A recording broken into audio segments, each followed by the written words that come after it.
And we are back with the Athletics franchise mode here on MLB The Show 25. And today marks the end of the Sacramento era here in A's baseball. And I know what you're thinking, right? We've gone over this a couple times, but Vegas is supposed to be in 2 years from now. Well, yeah, we're going to go to an unknown location. I kind of already have my mind up, but we'll just present that to you in 2 days for opening day 2027. It'll be a surprise, all right? Where this random city we're gonna end up. I'm gonna make a stadium and everything.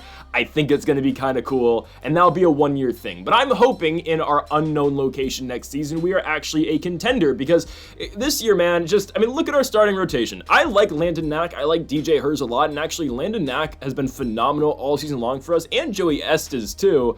But man, I want to get out of this hole of being 15 games under and I want to actually start winning, guys. It gets annoying. So when we look at this team as a whole, and I'm going to go over, yes, the gameplay today, but also just talking about this team's future as we head into our second offseason without the playoffs. And, rewind to last year's last game of the year here in Sacramento against the Kansas City Royals. I was very optimistic. I thought this year, the year we're playing right now, where we're taking on the 61-100 Colorado Rockies, the A's trying to play for their 75th victory. But I had thought, if we make the moves in the offseason like we did, we got Bo Bichette, who's still here, but you're re-signing Willie Castro, I thought we'd be in a really good position because the AL West wasn't that good either last year. However, here we are, we're 13 games under, trying to finish 12 under, and this really needs to be a big offseason. And I think we are on the right track. The trade of Luis Severino, as much as it sucks to get rid of Severino, get rid of Springs, to get rid of Castro, to get rid of Moncada and Bell,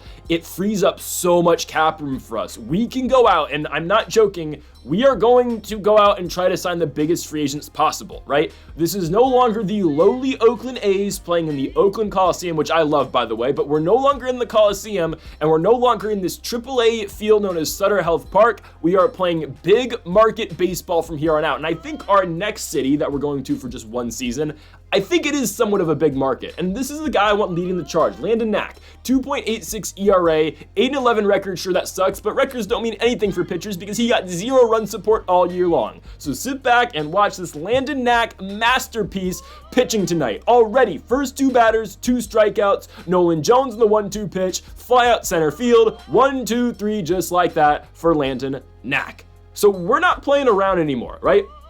We are going to be in big markets for the foreseeable future. We're going to Vegas in 2 years. We have to be winning. I want to transform the Athletics to the Dodgers, to the Yankees. And you know what that means as well? We don't give a damn about prospects after this season. By the way, the lineup tonight's Blade, Bichette, Butler, Rooker, Langeliers, Soderstrom, Geloff, Young, and DeLauder. Now, we do have to somewhat look at the prospects we have, but I think for the most part, we're going to try to approach this like the big name teams in baseball, because out of all the franchises I've ever done, this is never the approach I've taken, as Lawrence Butler sends one deep right field. How is that ball caught?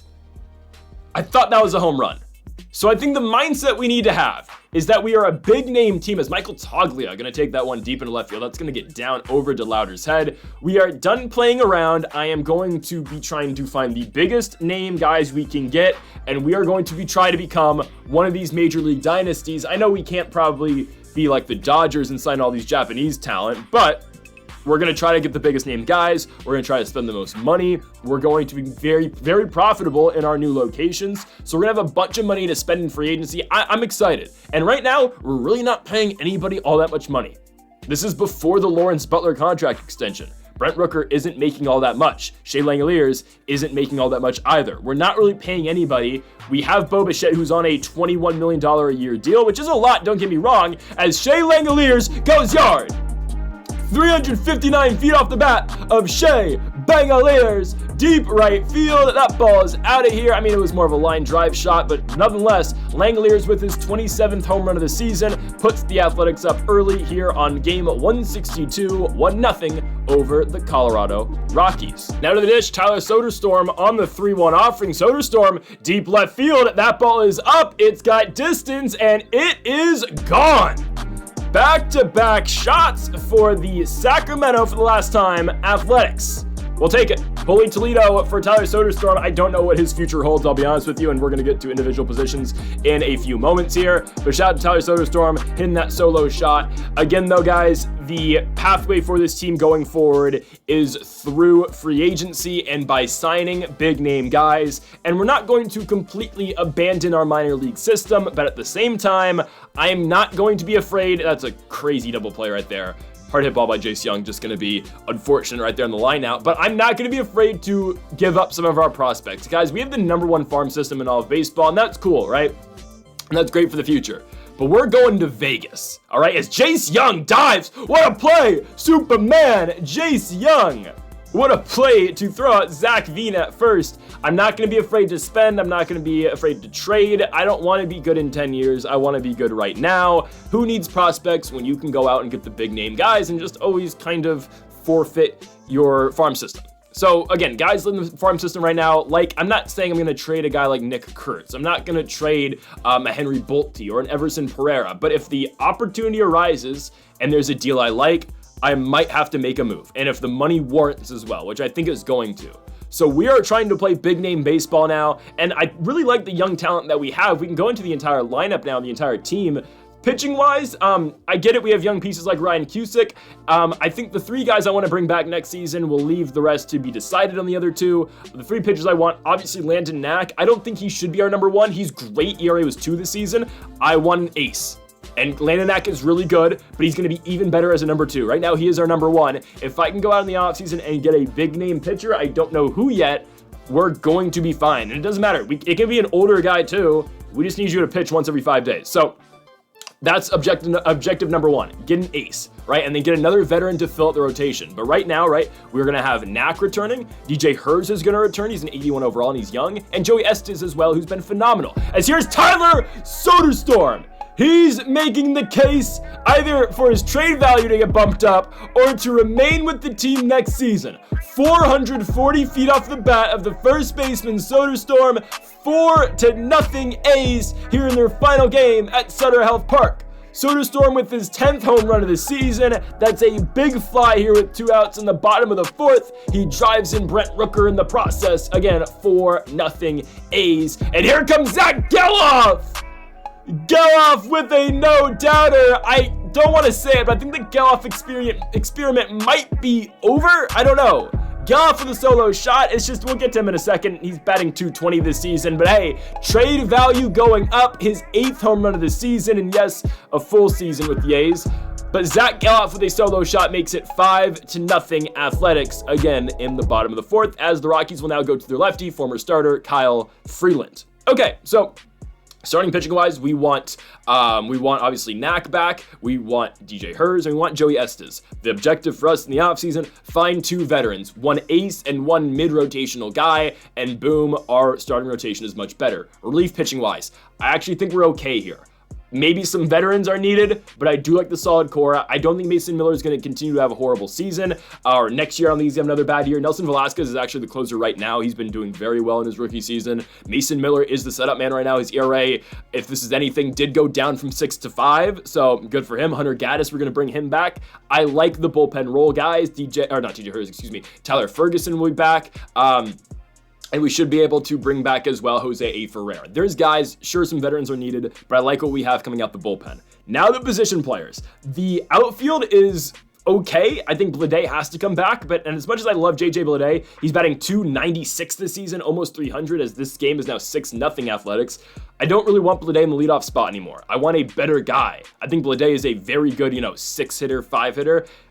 I don't know. I don't mind Bleday in the leadoff role, but I think we can improve, right? We'll see. Obviously Lawrence Butler is probably going to remain batting 3rd, but at the same time, I don't mind leading Butler off and getting some better power bats behind him. Brent Rooker needs to step up next season. He's the DH, batted .230 this season. You just saw the ground rule double right there. He needs to get better. But the rest of the outfield, Chase DeLauder right now is our starting left fielder. Obviously, the Willie Castro trade affected that. We need to get a high-level guy in the outfield. We need to get a star. We need an all-star caliber guy in the outfield to add on to our already remaining pieces of Bleday and Butler. In the infield, first base, Tyler Soderstrom's looking great right now. I think this is going to be a trade piece. I just think so. I want a power hitting first baseman. Yes, Soderstrom is playing well in this game. He's got 2 home runs. Guys, he has 50 power. Just going to be honest, that's not going to do anything in the sim. I need to get an elite guy. I need to get a guy who's at least an 80 overall there. Doesn't need to be an all-star. You just need a power hitter. So that's what we need at first base. You need a guy with heavy power. Second base, Zach Geloff. Guys, the experiment's over. I'm going to be honest. Trade piece. I'm sticking it out with this team. I did it 2 seasons in Sacramento. I'm sick of losing. He's batting .220. He hit a home run tonight, sure. I just hope that increases his trade value. Zach Geloff, unfortunately, guys, is gone. Jace Young was great this season for the second half of the year, batting .260. We've had some great swings with him. I'm not going to trade Jace Young. He's going to remain on our bench, but he's not a starting caliber guy for us. He's going to come off the bench, though, and Jace Young, I think, is going to have a spot on our team next season. The reason why I'm trading Geloff is because Geloff and Soderstrom still have value. I don't know how much value a 25 Jace Young has, who has only played a half a season starting in the majors, right? So that's why he is going to stay and the other guys aren't. But at the same time, I do need a really good third baseman. For as great as Yohan Moncada is, I'm serious, another all-star caliber guy. So if you're keeping track, we need to bring 3 all-star guys in the offseason. A pitcher, likely our ace, an outfielder, and then a third baseman. I don't know if that's going to be via trade or via signing, but those are the 3 big moves we have to make. Behind the dish, Shea Langoliers, he was an all-star this season. I actually have no complaints for the first time. Shea actually had a really good year this year. The problem with him has always been average. His power numbers are always fine. He batted .260 this season. So I'll give a lot of credit to Shea Langoliers. He had a great year, and he is going to remain on this team. I said it last year. I don't know if I can have him being the 5-hole. Honestly, I think we kind of can. So I really like Shea Langoliers now. He has earned his spot on this team. He was a trade piece originally at the deadline, but he's really come through, and he's going to be our guy next season behind the dish. And Brent Rooker, we just need him to get it together. There's no other way to put it. He's one of the franchise pieces. He batted .230 this year. That cannot hold up. But at the same time, I don't want to be so, we're not going to be reliant on Brent Rooker next season because we're going to have other all-stars. Again, I don't care how I'm going to get it done. I will sell the farm to make sure we have pieces to compete next season. I think a starting rotation of 2 veterans, a ace, I don't know who that's going to be. I off the top of my head, I don't know who entirely I can go out and get. I'm thinking like a Tyler Glasnow, a Blake Snell. We'll see what happens there. I know that would be a trade with the Dodgers, but I'm willing to sell to get a guy, one of those guys. I'm willing to sell to get, I don't know, a Zach Wheeler who's getting up there in age, but still can be the head of our rotation.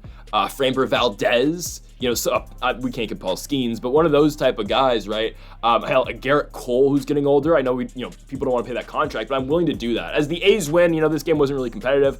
I just think we can get a lot better, man. And we're gonna see that tomorrow. So some big changes coming tomorrow. We are officially buying, and we're not playing around this time. We're selling the farm, not entirely, but we're gonna see what we can do. And we are going to be a winning baseball team next season. I don't want to pull a Joe Namath, but I guarantee it. So give me the Sacramento A's next season in an unknown location. You'll see it in 2 days on opening day. The A's will be back.